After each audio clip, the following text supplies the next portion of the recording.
government, in collaboration with the World Bank and French Development Agency, is reforming the grassroots through the Rural Access and Agriculture Marketing Project, RAM. Good news to all grassroots dwellers across the local government areas in Ondo State, as RAM is ready to expose their farming activities and produce to the world. As part of its objectives, RAM will embark on upgrading and rehabilitation of more than 800 kilometers of rural roads, construction of drainages for bridges and culverts, construction of agro-logistics modern market hubs across the state, maintenance of rural roads through people that are living in the road corridors, employment generation through provision of infrastructure and other incentives that will encourage youth participation in agriculture and farming activities, establishment of state roads funds and rural access and roads agency. We now implore the good people of Ondo State to be part of the implementation process and take up the ownership with proper maintenance. For inquiry, contact RAMP office 87B Obafemi Awolowo Way, Alagbaka, Akure. RAMP àrìnyè àrìntà àtàjèrè ìgbé ayé ìrọ̀rùn dé. It's a place very close to you, a place easily accessible in a serene environment with adequate security. Ade Super Hotels Limited is the place with the state-of-the-art facility, spacious car park, air-conditioned rooms and suites with modern toilet facilities, standard swimming pool, well-stocked indoor and outdoor bathrooms, boardroom for corporate meetings, halls for all kinds of events and parties, a gymnasium equipped with up-to-date facilities, restaurants that provide local and continental dishes with special services for banquet and buffet. Laundry services are also available. At Ade Super Hotels Limited, you are assured of 24 hours power supply as well as best ever reception that you can imagine. Ade Super Hotels is located at Ilesha Road, PO Box 3028, Akure, Ondo State. Telephone 0803 440 4358, 034 206 855. Email adesuperhotels@yahoo.com. Website www.adesuperhotels.com. Ade Super Hotels Limited, hotel with passion for maximum comfort.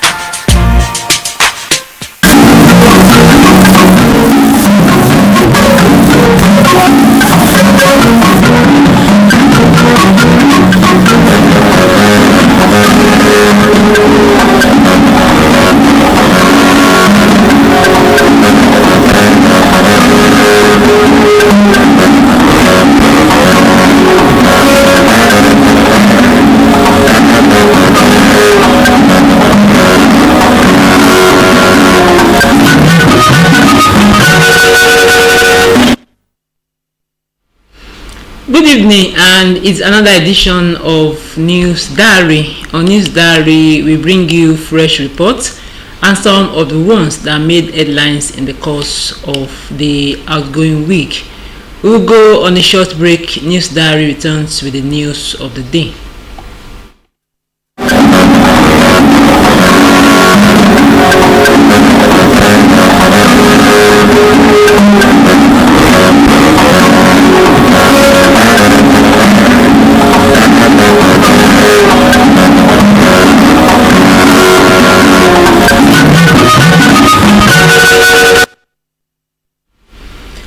The Nigerian National Petroleum Company Limited has denied claims that it sells substandard petrol with a high burn rate.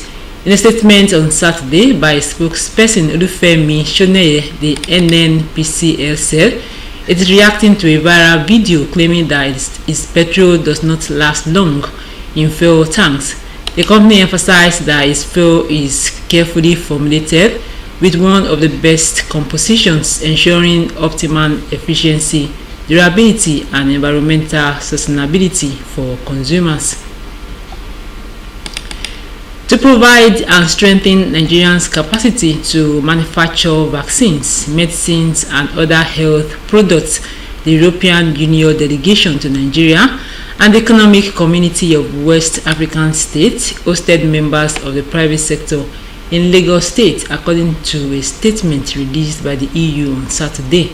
The breakfast meeting with the private sector also focused on increasing efforts to ensure Nigeria is well equipped to provide the necessary workforce for the health sector in the medium term, including both research and development, as well as technical and vocational education and training path for those in supportive roles.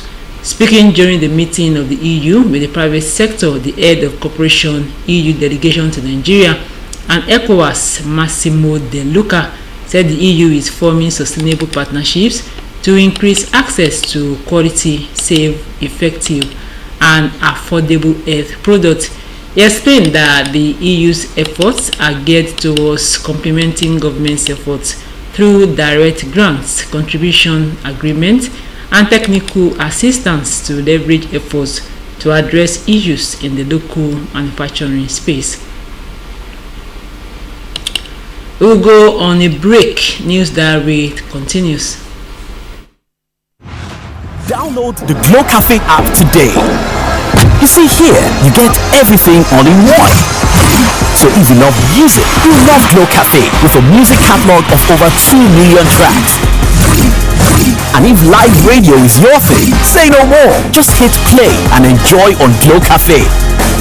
Welcome to total control, so you can recharge or buy bundle, borrow data, and credit sharing and gifting. You've got all that too. You also get extra value with our range of value-added services on the Glow Cafe app. Watch all the action with Glow Cafe's exclusive range of video. Glow Cafe's got it all. And when it comes to gaming, we ain't playing around with Africa's gaming collection. And the best part, you get free activation bonus. So download the Glow Cafe app on Google Play or the App Store. Unlimited.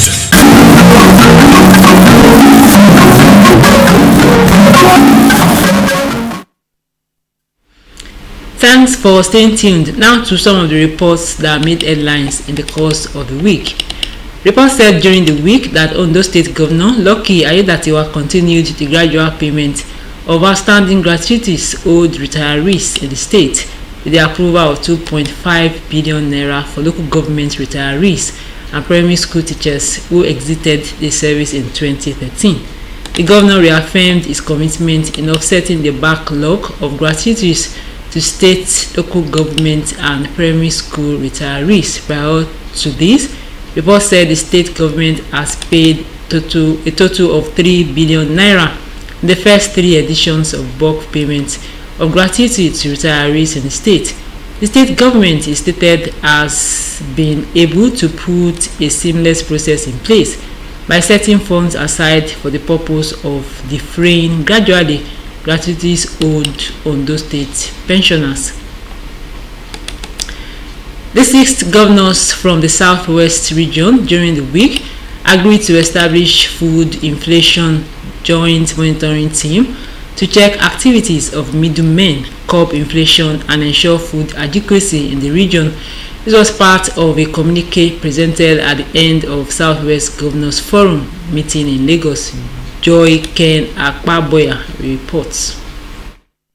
After a 4-hour deliberation behind closed doors, the Southwest Governors Forum, comprising governors from Lagos, Oyo, Ogun, Ekiti, Osun, and Ondo states, came up with measures to address key issues of regional concerns. The forum resolved as follows. The forum commends His Excellency President Bola Ahmed Tinubu, GCFR, President and Commander-in-Chief of the Armed Forces, for the economic stability and improvement recorded across the nation, particularly in the sustained supply and distribution of petroleum products and the stabilization of the exchange rate.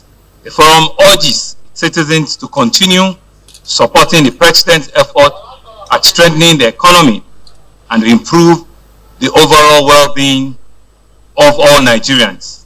The forum, while committing to taking necessary action to counter any form of threats in the region, agreed to deploy advanced technology to enhance security operations and strengthen intelligence gathering. The forum agreed to appoint our special advisors on security in each state and to establish a joint surveillance monitoring team which we believe will oversee and coordinate security efforts across the region.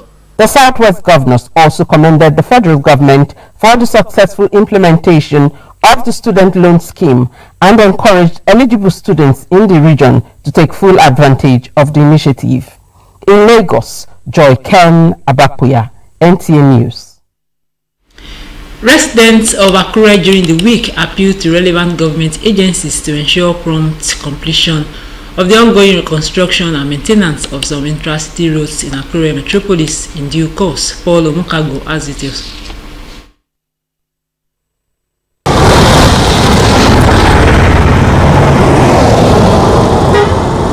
Roads rehabilitation and reconstruction of some existing ones are geared towards enhancing ease of business within Akure, the capital city.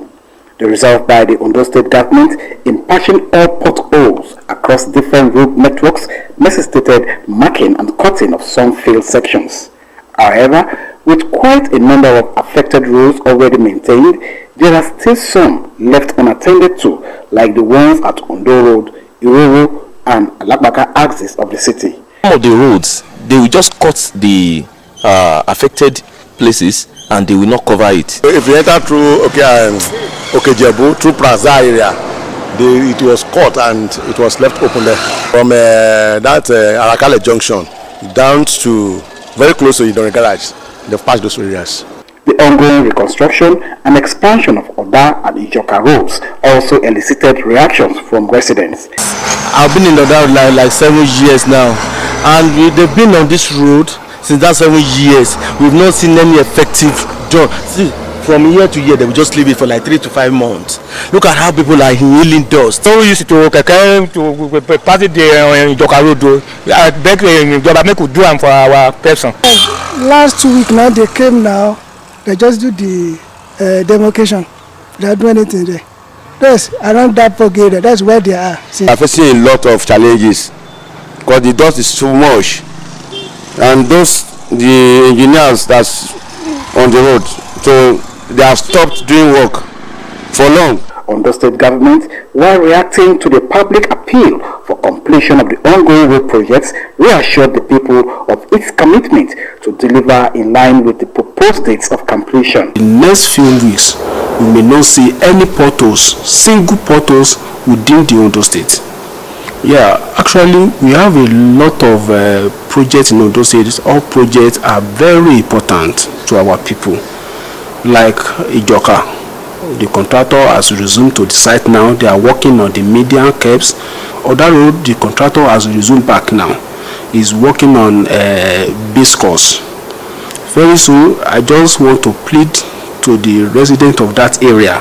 They should exercise a little patience. The government says its zero tolerance for potholes across the state stands, while efforts are on to beautify the capital city. In Akure, Paul Omukago, NTA News.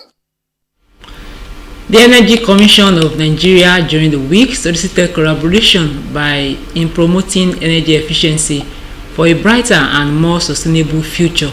Director General of the Commission, Mustafa Abdullahi, at the opening of a 3-day workshop on sensitization and training for energy efficiency program in Akure, underscored sustainable partnership as crucial in achieving the nation's energy targets. Oluwakemi Ademola reports that the program was sponsored by Timileyin Adelegbe, a member representing Oseowo Federal Constituency in the House of Representatives.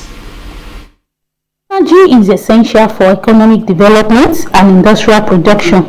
However, energy consumption patterns in Nigeria are often inefficient, leading to wasted resources, higher costs, and environmental degradation.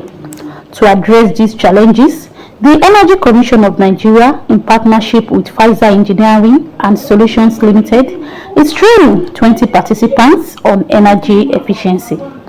The 3-day workshop focuses on adopting energy efficient practices and technologies. I also thank the Honorable Member, the Modern Honorable, the Active Honorable, Energy Learner Honorable who brought this to his domain, his constituency, and also thank the Ondo State government for hosting us. To our participants, I encourage you to actively engage in this discussion, ask questions, and share your experiences. In new energy now, we have to make sure that whatever is being produced is being consumed. And the only way we can achieve that kind of synergy is to make sure that we reduce wastages in the energy sector to the barest minimum. This training complements, what we are doing. And so I'm very happy to be here, part of this training. And we know that people will benefit immensely from this training. We want more, but we want more because the more people get enlightened, the more they're empowered. And the more you're empowered, the more you can do it for yourself. Even in terms of cost savings, in terms of just doing everything better. The participants are drawn from the industrial, domestic and transport sectors. We believe that at the end of this training, we'll be able to give to the people how they should manage their energy and to reduce the way of consumption of energy. We are expecting to be a potential energy efficiency so that we can go out there and sensitize our people how to manage their energy at home, industrial, and even while they are inside vehicle. By the end of the workshop, participants are expected to be well equipped to sensitize others on the importance of energy efficiency. Nta Akure, Kenya, Demola, NTA News. The House of Representatives during the week passed the 2025 budget of 54.990 trillion naira. This followed the consideration of the report of the House Committee on Appropriation presented by its chairman Abubakar Kabel at the Committee on Supply, which was presided over by Speaker Tajuddin Abbas. In the budget passed by the House, 23.9 trillion naira was for capital expenditure, while 13 trillion naira was for recurrent expenditure. 3.6 trillion naira was earmarked for statutory transfers, while 14.3 trillion naira was for debt service. The 2025 appropriation bill was passed with more than 700 billion naira increase in the budget size submitted by President Tinubu. This brings the estimate to 54.9 trillion naira from an initial 54.2 trillion naira. Meanwhile, residents of Akure during the week commended the National Assembly for the prompt passage of the 2025 budget, expressing hope that it will bring positive prospects of economic recovery for the country. The report.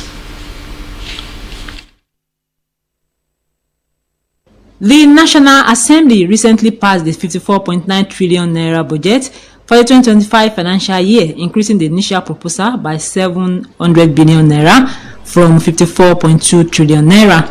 Residents of Akure said although there is a 700 billion naira increment, the National Assembly still meant well, noting that the move is towards the development of the country. We have to appreciate them for the prompt passage. In the past, budget will not be passed until April, but this time around, it was presented around November ending, and by now it's ready. I guess that is a very good thing.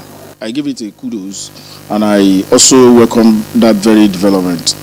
One thing I would just want us to know is that the budget, definitely, of course, yes, we know that federal government of Nigeria has a lot in their hands to embark on. They, however, appealed the judicious use of the budget when assented to by the president. My advice to them is to ensure that there is waste. They reduce the waste, the leakages in government procurements, and even in these wages and salaries. There are a lot of ghost workers which were packed in, which if they cut those loopholes, they will be able to have a very good budget implementation this year. There are some areas where we have to complain about, but I still believe that federal government of Nigeria will do something reasonable. We do a lot of things for Nigerians in this 2025 budget. We want to urge the government that whatever money allocated for the security of life and property should be used. Those that are supposed to make use of the money should make use of the money judiciously. It will be recalled that President Bola Tinubu had earlier written to the National Assembly requesting an increase in the initial budget proposal from 49.7 trillion naira to 54.2 trillion naira. This is News Diary, and still on some of the reports that made headlines in the course of the week. A ministerial committee was during the week inaugurated to implement the National Anti-Corruption Strategy of the federal government. Nta Akure reports. Corruption is a term that describes the activities of people who engage in actions that spoil the moral fabric of the society. Experts have blamed corruption for public vices like money laundering, fraud, land racketeering, and theft of public funds. Its plague has been a source of concern to all and sundry in the land, leading to calls for concerted action towards stamping it out. Law enforcement is moving ahead of the criminals as a national anti-corruption strategy is put in place by the federal government to flush them out. Now, a ministerial committee with the mandate to pilot the implementation of this action plan has been inaugurated by the Attorney General of the Federation and Minister of Justice. The framework for these NACS and its action plan implementation is focused on 5 pillars: prevention of corruption, public engagement, campaign for ethical orientation, enforcement and sanction, and recovery and management of proceeds of crime. The core functions of the committee are to identify corrupt practices, profile and even undertake prevention strategies, and facilitate sanctions for the unrepentant criminals. In Abuja, Nta Akure, NTA News. Bakis Jubri highlighted the continuous importance of radio in today's media landscape as the globe marked World Radio Day in the course of the week with the theme Radio and Climate Change.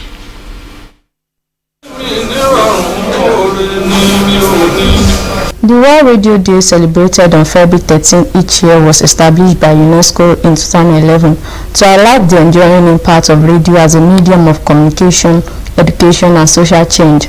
The day emphasizes radio's unique ability to connect people, promote cultural diversity, and deliver vital information worldwide.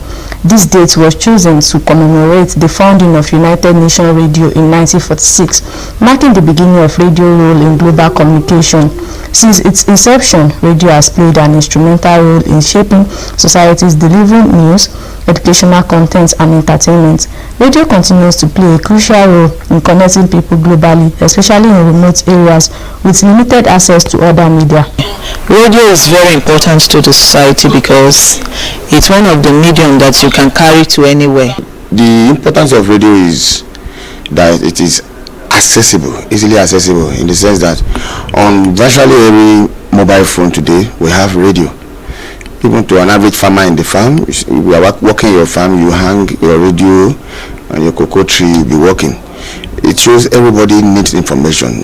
Radio has been remained a very relevant and good platform for people to get access to information faster, and you can hardly hear fake news on radio. We also know that in rural communities, rural areas where they do not have access to electricity, social media and all that, radio still remain a significant part of their lifestyle. Despite challenges like misinformation and competition from digital platforms, radio remains resilient, adapting by integrating with new technologies. Finally, you read as well that South Korea is now strengthening aviation safety measures to include. World Radio Day serves as a reminder of radio's ongoing significance and its ability to inform, inspire, and connect people around the world, ensuring its continued relevance in the digital age. In Akure, Bakis Jubri, NTA News. And lastly, on News Diary tonight, stakeholders in the course of the week advocated support for women and girls towards achieving greater heights in their quest to contribute to the development of science and technology. This was at the instance of this year's International Day of Women and Girls in Science with the theme Unpacking STEM, Careers and Voice in Science. The International Day of Women and Girls in Science is an annual observance adopted by the United Nations General Assembly to promote the full and equal access and participation of women and girls in science, technology, engineering, and mathematics STEM fields. Men are trying, and girls also, they are trying to contribute their own quota to the development and even in participating in science, because nobody wants to be left alone now, left behind. They contribute to the development of science. You know, we have female doctors, we have female engineers. Even I have a daughter who studies science. Just before, it's only men that is involved in engineering and so on and computer science of a thing. But now both females are already participating in it. We have some girls or women that have written a lot of books concerning science subjects. We have a woman that wrote a textbook on data processing, and that is the textbook we are using today. And in mathematics, in physics and chemistry, in fact, if you look at the statistics of teachers we have on ground now, the women are more than the men, and most of them are in the sciences. Despite the significant role that STEM plays in the country's economy, many nations are yet to achieve gender equality in these fields. To achieve this, stakeholders noted that it is crucial to support and empower women and girls, as science in the 21st century is constantly evolving and requires collaboration from diverse perspectives to tackle global issues beyond the confines of laboratories. Women and girls can be encouraged at least to be able to forge ahead in what they are doing. Some people have the talent, they have what it takes to at least be able to bring up the idea they have, but when it comes to the in terms of fund, they may lack one or two things to be able to forge ahead. Practicals is very good when it comes to sciences. Then if the government could assist in giving equipment to the students, I think it will help them a lot.